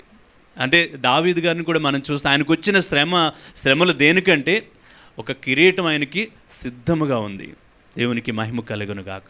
ఒక అద్భుతమైన ఆయన మొట్టమొదటిగా రహస్యముగా ఆయనకు అభిషేకం జరిగింది. మనకు తెలుసు, ఆయనకి మొట్టమొదటిగా యెషయా తన ఇంట్లో అందరూ త్రోలనాడారండి.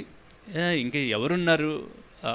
సమూయేలు ప్రవక్త చూసి ఆయన చెప్తూ ఉన్నాడు, ఈయనేమో తన పెద్ద కుమారుని చూసి ఎంత బలాఢ్యుడు, ఇంత సౌందర్యవంతుడు, ఇతడేనేమో దేవుడు చెప్తూ ఉన్నాడు, నో అని చెప్తూ ఉన్నాడు. ఇంకెవరున్నారయ్య అంటే, ఎవరో ఉన్నారు, గొర్రెలను కాచుకుంటాడు, మా చిన్నోడు ఉన్నాడు, అతను పిలవగానే నిజముగా రహస్య అభిషేకం జరిగింది. రెండవది, మరి ఆయనకి ఒక రాజుగా పట్టాభిషేకం జరిగింది. మూడో అంటే అంచెలంచెలుగా ఎంత వర్ధిల్లాడో చూడండి. దాని వెనకాల దావీదు గారి యొక్క శ్రమ ఉంది, కష్టం ఉంది. ఏ పరిస్థితుల్లో తనని హింసించినా, తను దూషించినా, ఎట్టి పరిస్థితుల్లో సౌల్ని ఒక చిన్న మాట కూడా దావీదు అన్నట్టుగా మనకు కనబడదు. అతడు అభిషిక్తుడు, అతను నేను ముట్టకూడదు. బలం లేదంటే బలం ఉంది, ఆత్మ లేదంటే ఆత్మ ఉంది. చూడండి, సౌల్ని విడిచిపెట్టి దేవుని యొక్క ఆత్మ సౌల్ని విడిచిపెట్టి దావీదు మీదకి వచ్చిందంట. సౌల్ని దురాత్మ ఏలుతూ ఉందంట. అలాంటి పరిస్థితులు ఇవన్నీ ఉన్నా కూడా ఎక్కడ అభిషేకించిన వాడు కనుక నేను అతన్ని ఏమీ చేయకూడదు. బలముంది, అన్నీ ఉన్నాయి, అన్ని అర్హత ఉంది. దేవుని సన్నిధిలో కూడా ఆయన సౌలు గురించి వేరే విధముగా కూడా ఆయన ప్రార్థన చేయలేదు. అంటే ఒకసారి మనం చూద్దాం. ద్వితీయోపదేశకాండంలో ఒక మాట రాయబడి ఉందండి. 32వ అధ్యాయంలో మనం చూస్తే, ద్వితీయోపదేశకాండము 32వ అధ్యాయము 11వ వచనాన్ని చూడండి. పక్షిరాజు తన గూడు రేపి తన పిల్లలపైని అల్లాడుచు రెక్కలు చాపుకొని వాటిని పట్టుకొని తన రెక్కల మీద వాటిని మోయినట్లు యెహోవా వానిని నడిపించెను. దేవునికి మహిమ కలుగును. పక్షిరాజు తన గూడు రేపి తన పిల్లలపైన అల్లాడుచు రెక్కలు చాపుకొని వాటిని పట్టుకుని తన రెక్కల మీద వాటిని మోయినట్టు యెహోవా వానిని నడిపించును. ఎంత అద్భుతమైన విషయం అండి. నిజంగా మనల్ని గెద్ద రెక్కల మీద మోసినట్లుగా ఇశ్రాయేలు ప్రజలను ఎలా నడిపించుకొచ్చాడో దేవుడు ఆయన పిల్లలను అలా నడిపిస్తాడంట. అంత భద్రత. మరి దేవుని యొక్క సన్నిధానం పక్షిరాజు తన పిల్లలను ఎలా అయితే వాటిని గూడు రేపి అంటే ఎలా అయితే వాటికి రెక్కలు ఆడించడం ఇలా నేర్పుతూ ఆ గూడు రేపి పక్షిరాజు పిల్లల్ని ఏం చేస్తుంది అంటే పడేస్తుంది అంటండి. అది దాని ఎగిరినప్పుడు అంటే దానికంటే ముందు వెళ్ళి మళ్ళీ ఏం చేస్తుంది, దాని వీపు మీద మోస్తుంది అంట. అంత టెక్నిక్గా చేస్తుంది పక్షిరాజు. అంటే వాటికి ఏం నేర్పిస్తుంది అంటే ఎగరడం నేర్పిస్తుంది. అందుకే చూడండి, మన జీవితంలో కూడా ఇలాంటి పరిస్థితులు మనకు చోటు చేసుకున్నప్పుడు మరి దేవుని యొక్క సన్నిధానంలో పక్షిరాజు రెక్కలు చాపుకుని వాటిని పట్టుకుని తన రెక్కల మీద వాటిని ఎలా మోస్తుందో మనం కూడా కొన్ని పరిస్థితులు, కొన్ని ప్రతికూలతలు వచ్చినప్పుడు అంటే కొన్ని శ్రమలు కలిగినప్పుడు ఆ శ్రమల్లో మనం ఒకవేళ ఏదైనా ఒక శ్రమ వస్తున్నప్పుడు, ఏదైనా ఒక బాధ వస్తున్నప్పుడు మనం గ్రహించవలసింది ఏంటంటే, అందుకే అపుస్తలుడైన పౌలు గారు అంటాడు, శ్రమలో ప్రభు నా ప్రక్కన నిలిచి సింహం లాంటి అంటే ఆ పరిస్థితులను నుండి దేవుడు నన్ను తప్పించాడంటాడు. శ్రమల్లో కలుగుతున్నాయంటే మన పక్షంలో ఎవరున్నట్లు, మనకు ఒక శోధన వస్తుందంటే మన పక్షం ఎవరున్నట్లు అంటే శోధన మనం గుర్తుపెట్టుకోవాలండి. నాకు 2018లో నాకు హార్ట్ అటాక్ వచ్చింది.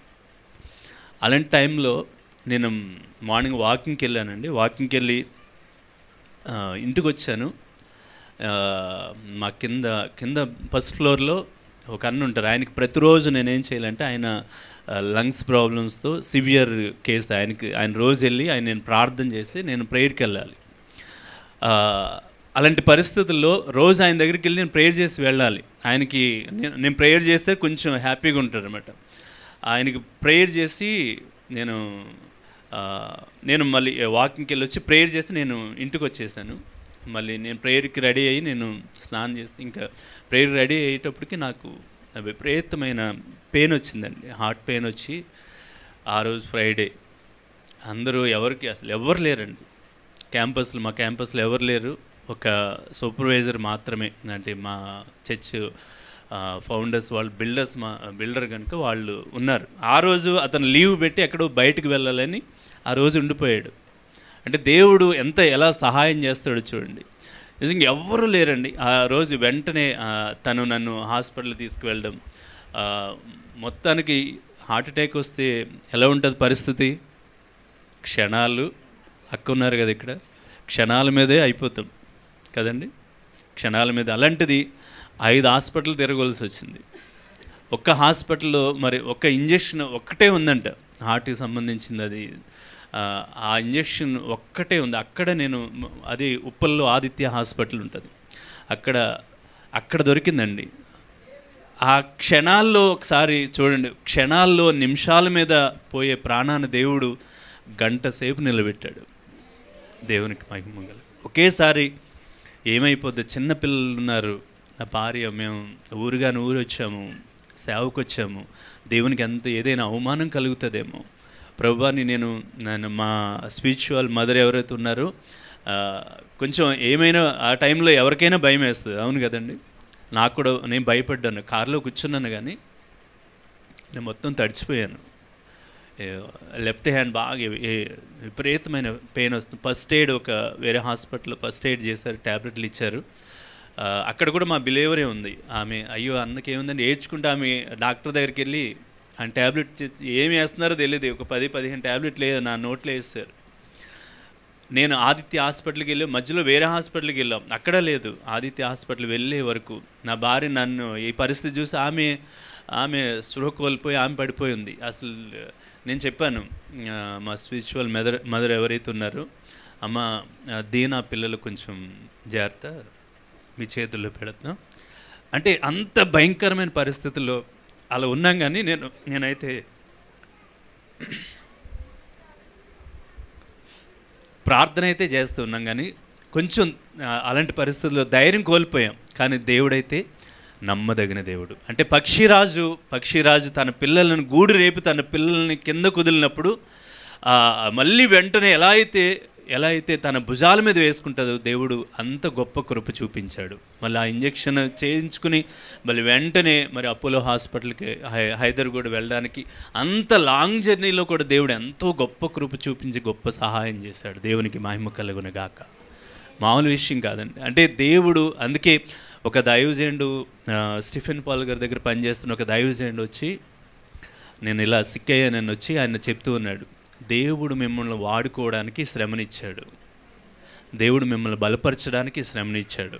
నిజంగా అది మొదలుకొని దేవుడు ఎంతవరకు దేవుని యొక్క మహాకృపలు సర్జరీ విషయంలో కావచ్చు దేవుడు అన్నీ సమకూర్చాడు. అద్భుత కార్యం ఏంటంటే ఆ ఇయర్లోనే నేను ఇన్సూరెన్స్ చేయించుకున్నా. ఎంత ఫిబ్రవరి మాసంలో ఫస్ట్ వీక్లోనే జనవరిలో నేను ఇన్సూరెన్స్ చేయించుకున్నా. అంటే చూడండి, దేవుడు అన్నీ ఏం చేస్తాడంటే సమకూరుస్తాడు. ఆ స్టంట్ వేయడానికి 3,90,000 అయిందండి. నేను చేయించుకున్న పాలసీ 5 lakh. అంటే దేవుని కార్యాలు అలా అద్భుతంగా ఉంటాయి, ఒక పైసా కూడా లేకుండా. అంటే అన్నీ మన మేలు కలుగుటికి దేవుడు ఏం చేస్తాడంటే అన్నిటినీ సమకూరుస్తాడంటే. అంటే దేవుడు నమ్మదగిన దేవుడు అని చాలామందికి కొన్నిసార్లు కొన్ని జరగనప్పుడు అవిశ్వాసంలోకి వెళ్ళిపోతూ ఉంటాం, దేవుడిని వదిలిపెట్టేస్తూ ఉంటాం. కానీ అలాంటి టైంలో దేవుడిని మనం పట్టుకుంటే కనుక దేవునికి అసాధ్యమైంది లేదండి. దేవునికి సమస్తము సాధ్యము, దేవునికి సమస్తం సాధ్యం. అది ఎక్కడో ఉన్న నన్ను తీసుకొచ్చి ఆ పరిచర్యలో అన్నీ ఇప్పుడు మేము ఉంటున్న చర్చ్ వాల్యూ వచ్చేసి ఒక 7-8 కోట్లు ఉంటుంది అది ఆ మందిరం. అలాంటి ఒక గ్రామంలో మేము అక్కడి నుంచి వచ్చి ఆ మందిరంలో దేవుడు నిలబెట్టుకున్నాడంటే, కోవిడ్లో మనం చూసాం కదండి, అనేక మంది మా మందిరంలోనే ఒక ఆయన రోజుకి 1 lakh అండి, ట్రీట్మెంట్కి రోజుకి 1 lakh. ఏం పర్లేదు మేము బ్రతికిస్తామని వాళ్ళు ఏదో స్టాంప్ వేసినట్టు చెప్పారు. 24 లక్షలు కట్టించుకుని 24వ రోజున చేతులు ఎత్తేసారు. అంటే చూడండి ఎంత అలాంటి పరిస్థితులు. నేను అదే టైంలో మా మందిరంలో ఒక మా చర్చ్ కోయర్లో పనిచేస్తున్న ఒక కుమారుడు ఎంగేజ్మెంట్ అండి. మేము ఎంగేజ్మెంట్కి వెళ్ళాం. ఎంగేజ్మెంట్ జరిగించడానికి మేము వెళ్ళామండి. వెళ్ళి ఆయన ఒక పాస్టర్ గారు నన్ను అసలే కోవిడ్ ఎక్కడ ఏది నేను అసలు పేషెంట్, నేను మామూలుగా అక్కడికే చెప్పారు జాగ్రత్తగా ఉండండి అని. పాస్టర్ గారు నన్ను మరీ దగ్గరికి వచ్చి అయ్యగారు రండి అని సైకాడ్ నుంచి మరీ నన్ను పక్కన కూర్చోబెట్టుకున్నారు. 2వ రోజు తెలిసిన విషయం ఏంటంటే ఆయనకి నా గుండె డామ్ అంది. ప్రభా అని మొత్తం నేను నా భార్య నా పిల్లలిద్దరు మళ్ళీ చెక్ చేయించుకుని ఆ రిజల్ట్ వచ్చే వరకు ఇలా పట్టుకుని ఉన్నా. ప్రభా ఈ బయటకు వెళ్ళేది లేదు, ఏం పని ఉంది కోవిడ్ టైంలో? ప్రార్థన, పాటలు, ఆరాధన, ఇదే పని ఉంది. మేము ప్రార్థన చేసుకోవడం. ఆ టెస్ట్ ఇచ్చాక ఇంకా బీపీ ఇంకా రేజ్ అయిపోయింది. ఏమొస్తుంది సాయంకాలం వచ్చేటప్పటికి ఏమి నెగిటివ్ వచ్చింది. దేవునికి మహిమ కలుగును కాకని. అసలు పాస్టర్ గారికి వచ్చింది సివియర్, నిజంగా చాలా సివియర్ కోవిడ్ వచ్చిందండి. ఆయన చనిపోయాడు. కుటుంబ సభ్యులు కూడా చూడలేని పరిస్థితి. అంత పరిస్థితుల్లో కూడా దేవుడు తన కాపుదలనిచ్చి దేవుడు ఇక్కడ చాలామందికి అలాంటి ఎదురైన పరిస్థితులు ఉన్నాయి. కోవిడ్లోనికి వెళ్ళి మన మరణ పడక నుంచి బయటకి వచ్చిన అది కేవలం దేవుడు చేసిన కార్యాలు. దేవునికి మహిమ కలుగును గాక. అలాంటి పరిస్థితుల్లో అంటే చూడండి, ప్రతిఫలము కొరకైన శ్రమ మనం ఏదో దేవుని యొక్క సన్నిధానంలో ఏదో ఒక పరిచర్యను. అందుకే హిజ్కియా ఒక మాట అంటాడు, ఒక అద్భుతమైన ప్రార్థన చేస్తాడు. ఏమని ప్రార్థన చేస్తాడంటే, ఆయనకు వచ్చిన మరణకరమైన రోగాన్ని బట్టి ఆయన ఏమని ప్రార్థన చేస్తాడండి, నీ సన్నిధిలో నేను ఎలా ఉన్నానో నీ కృపతో జ్ఞాపకం చేసుకోమని ఆయన కన్నీళ్లు విరిచి ప్రార్థన చేశాడంట. అంటే ప్రతిఫలానికి వచ్చిన అంటే ఆ కార్యాన్ని మనం ఒకసారి మనం ఆలోచన చేస్తే దేవుని యొక్క సన్నిధానంలో నిజముగా దేవుడు హిజ్కియా ప్రార్థనను జ్ఞాపకం చేసుకున్నట్లుగా అలాంటి మరణ పడకలో ఉన్న మన ప్రార్థనలు కూడా దేవుడు తప్పకుండా జ్ఞాపకం చేసుకుంటాడు. మనం మాత్రం దేవుని సన్నిధిలో, అందుకే ఆయన ఒక దేవుడికి ఒకటి అద్భుతమైన ఒక పాయింట్ను రేజ్ చేశాడు. అయ్యా నీ సన్నిధిలో నేను ఎలా ఉన్నానో నీ కృపతో జ్ఞాపకం చేసుకోమన్నాడు.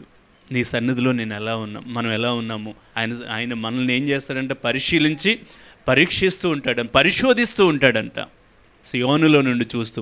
అంత అద్భుతమైన దేవుడు. అందుకే అది ఇలాంటి ప్రార్థన చేయడానికి కూడా మనకి వివేకం కావాలి. కొన్నిసార్లు ఇలాంటి పరిస్థితులు దేవుని యొక్క దాసుడు వచ్చి కూడా చెప్పేశాడు, డాక్టర్ కూడా చెప్తారు కదండి, చేతులు ఎత్తే మాదేమీ లేదు, మీ దేవునికి మీరు ప్రార్థన చేసుకోమని అన్నట్టుగా దైవజనుడు కూడా వచ్చేసి చెప్పాడు. అది కూడా దేవుడే చెప్పాడు, హిజ్కియా ప్రాణాన్ని నేను కోరుతున్నాను, తన ఇల్లును చక్కబెట్టుకోమని చెప్పని దైవజనుడితో చెప్పించాడు దేవుడే. కానీ హిజ్కియా మాత్రం ఊరుకోలేదు, గోడ తట్టు తిరిగి ప్రార్థన చేయడం ప్రారంభించాడు. 15 సంవత్సరాల ఆయుష్ను దేవుడు పొడిగించాడు. ఎంత అద్భుతం అండి నిజంగా దేవుని యొక్క సన్నిధానంలో ఇలాంటి పరిస్థితులను. అందుకే రోమిలకు రాసిన పత్రిక ఇందాక మనం చదువుకున్నాం కదా, శ్రమ ఓర్పును, ఓర్పు పరీక్షను, పరీక్ష నిరీక్షను కలుగజేయనని ఎరిగి శ్రమల యందును మనం ఏం చేయాలంటండి, అతిశయపడాలంటండి. శ్రమల యందు కూడా మనం అతిశయపడాలి. అందుకే కీర్తనకాడు అంటాడు 126వ కీర్తన గ్రంథం 5-6 వచనాలు చూస్తే, కన్నీళ్లు విడిచుచు విత్తువారు సంతోషముతో పంట కోసెదరు, పిడికెడు విత్తనములు చేత పట్టుకుని ఏడ్చుచూ పోవు విత్తువాడు సంతోషగానము చేయు. పనులు కోసుకుంటాడంటండి.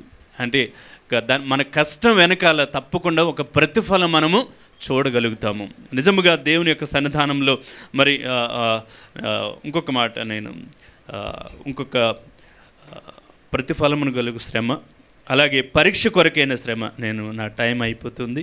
పరీక్ష కొరకైన శ్రమ మనం పరీక్షించినప్పుడు యెషయా గ్రంథంలో చూడండి 48వ అధ్యాయంలో ఈ శ్రమలు వ్యక్తులను ఈ పరీక్షించినప్పుడు 48వ అధ్యాయంలో 10-12 వచనాలు మనం చూస్తే, నేను నిన్ను పుటము వేసితిని, వెండిని వేసినట్లు కాదు, ఇబ్బంది కొలిమిలో నిన్ను పరీక్షించితిని, నా నిమిత్తమే అలాగు చేసేదను, నా మహిమ అపవిత్రపరచబడనేలా నా మహిమను మరి ఎవ్వరికి నేను ఇచ్చువాడను కాదు.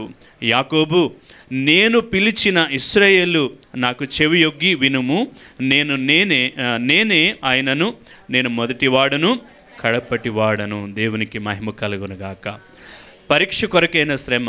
మనకు ఒక టెస్ట్ పెట్టి దేవుడు ఏం చేస్తాడంటే శ్రమని ఇచ్చినప్పుడు మనం తప్పకుండా ఆ పరీక్షలో యోబు గారు ఎలా అయితే విన్ అయ్యాడో, ఎలా అయితే ఆయన విజయం సాధించాడో, అనేకమైన ప్రతికూల పరిస్థితులు మనకు వచ్చినప్పుడు మనల్ని మనం ఇందా చెప్పాను కదండి, శోధింపబడిన మీదట మనం ఏంగా మారుతామంటండి, ఒక సువర్ణముగా మారుతామంట. మనకి అంతే కదా, ఆ బంగారాన్ని కాల్చినప్పుడు ఆ మస్టంతా పోయి ఒక శుద్ధ సువర్ణముగా ఎలా అయితే అది బయటకు వస్తుందో, మనం కూడా అందుకే ఇక్కడ ఏమంటూ ఉన్నాను, నేను నిన్ను పుటము వేసితిని, వెండిని వేసినట్టు కాదు, ఇబ్బంది కొలిమిలో నిన్ను పరీక్షించితిని. ఆ శోధనలో మనకు కూడా కొన్ని టెస్టులు పెడతారు కదండి. ఒక ఎగ్జామ్లో టెస్ట్ పెట్టినప్పుడు దుబాయ్ అటు సైడ్ వెళ్ళినప్పుడు, పనులకు వెళ్ళినప్పుడు వారు కూడా ఒక టెస్ట్ పెడతారంట, బంగారాన్ని ముందు పెడతారంట, డబ్బులు పెడతారంట వాళ్ళని టెస్ట్ చేయడానికి. అది తీసుకున్నప్పుడు ఇంకా వాళ్ళు పక్కన పెట్టేస్తూ ఉంటారు. అంటే అలాంటి టెస్ట్ పెట్టినప్పుడు టెస్ట్లో మనం పాస్ అయితే కనుక దేవుడు మనకు కూడా తెలుసు. 10th పాస్ అయినప్పుడు ఏం చేస్తాం, ఇంటర్కి వెళ్తూ ఉంటాం. ఇంటర్ పాస్ అయినప్పుడు ఇంజనీరింగ్, అలా ఏదైతే ఒక టెస్ట్ మన ముందుందో దాన్ని పాస్ అయితే కనుక, ఒకవేళ దేవుడే మనల్ని పరీక్షిస్తూ ఉన్నాడేమో, ఆ పరీక్షలో మనం పాస్ అయితే తప్పకుండా దేవుడు తన కృపను మనకి. అందుకే 1 పేతురు పత్రికలో 5వ అధ్యాయంలో మనం చూస్తే, నిబ్బరమైన బుద్ధి గలవారమై మెలకు